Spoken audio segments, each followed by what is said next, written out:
Well, as we heard, Hezbollah has proved both a potent political force and a formidable military foe. Israel was fought to a standstill when it went to war with Hezbollah in 2006. Now the Lebanese militant group has added its might to Syria's President Bashar al-Assad, tipping the balance of power in Assad's war with rebel forces trying to overthrow him. Now, Hezbollah has strong support inside Lebanon and has long won over people with its grassroots work in education, health and welfare. So what impact will the European Union's decision have? Joining me now is Samuel Makinda, Professor of International Relations and Security Studies at Murdoch University. Nice to have you on the program, Professor. How difficult is this going to be to enforce when you're having to separate the military wing of Hezbollah from the political wing? I think the European decision is only of symbolic significance. It's not going to make a big impact on the ground because first, the military wing of Hezbollah mainly operates within Lebanon and the Middle East, let me put it this way. They hardly ever operate in Europe. I mean, they have been accused of participating in an incident in Bulgaria last year, and some have been found to have participated in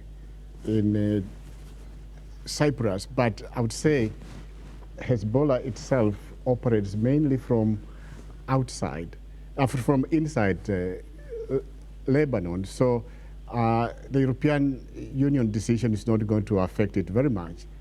And I would say that apart from perhaps Israeli intelligence, there are very few people outside Hezbollah who know the military elements within Hezbollah, so they are not like to target them and confiscate their assets or freeze their assets in Europe. But it is very good work on retrieving that earpiece, by the way. But this is also an important symbolic measure, though, isn't it? The symbolism of this cannot be dismissed when you have the European Union joining countries like the United States in branding Hezbollah or parts of it as a terrorist organisation.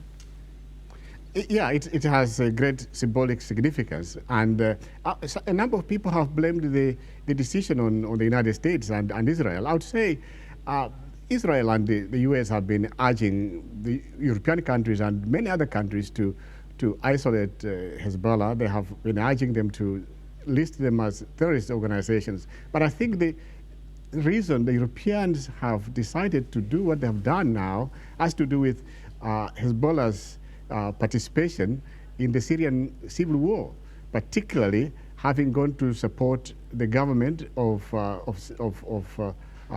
Assad to recover or retake some of the cities that they had lost to the anti-government forces. So I think the European decision is principally based on what Hezbollah has done in Syria rather than what the Israelis and the Americans have done.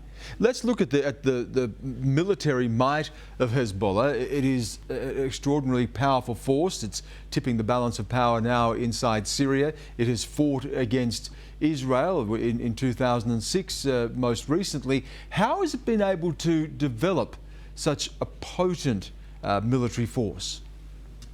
Well, I think it's a question of determination, and they have been heavily supported by Iran financially and militarily. Remember, Stan, that Hezbollah was not established until the 1980s, the early 1980s, after Israel had invaded Lebanon in June of that year.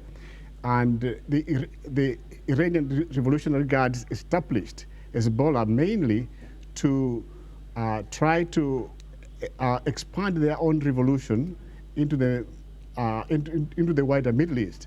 But they took advantage of the presence of Israel in Lebanon to garner a lot of support for Hezbollah. And over the years, since the early 1980s, Hezbollah has received a lot of money from Iran. They have received some military training from there, and they have also been receiving quite a good amount of weapons from outside Lebanon. Now, Hezbollah, of course, is not just a military organisation, it's also a political force. It has a lot of support inside Lebanon. How has it been able to build that grassroots level of support?